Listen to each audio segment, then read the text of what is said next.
Um pouco de Bíblia. Hoje nós iremos ler Marcos capítulo 16, versículo 14. Finalmente apareceu aos 11, estando eles assentados juntamente, e lançando-lhes em rosto a sua incredulidade e dureza de coração, por não haverem crido nos que o tinham visto já ressuscitado.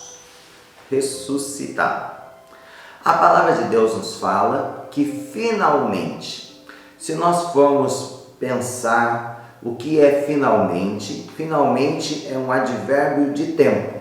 Ele demonstra, ele indica conclusão. O que é conclusão? É o término de um período ou um término de uma série de acontecimentos, o término de uma história ou o término de um texto.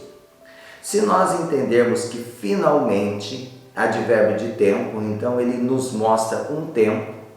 Quando fala em conclusão, ele mostra o final de um tempo. Ou seja, se nós estamos passando por uma dificuldade e existe um finalmente, quer dizer que essa dificuldade ela teve um fim e pode ser e vai começar uma nova etapa, um novo nível, uma outra dificuldade. Sempre teremos algumas dificuldades, sempre teremos algumas necessidades, mas quando tem um finalmente, é que aquilo que precisava acontecer, aconteceu. Nesse caso específico, Jesus aparece ressuscitado para várias pessoas, mas a Bíblia fala, finalmente, ele se revela aos 11 que estão juntos. Ou seja, aconteceu algumas coisas, apareceu para algumas pessoas, até que, finalmente, por último, ele fez o que era mais importante, se revelar aos 11 discípulos, aos seus. 11 porque nesse momento Judas Iscariotes já havia se suicidado.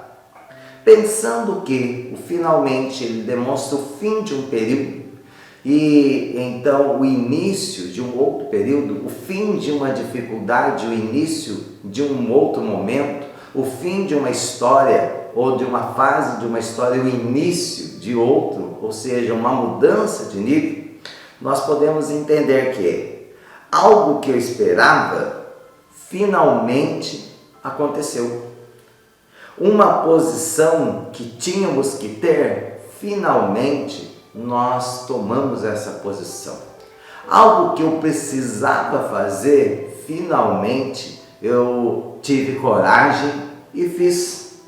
Uma decisão que eu tinha que tomar, finalmente foi tomada. Eu profetizo em nome do Senhor Jesus que este tempo, o tempo de finalmente, de Deus está chegando na sua vida. O tempo de plantar existe, o tempo de esperar crescer existe, mas o tempo de colher, finalmente você irá colher. Eu profetizo o finalmente de Deus na sua vida, em nome de Jesus. Que Deus continue abençoando a você e a todos que você ama. Um grande abraço.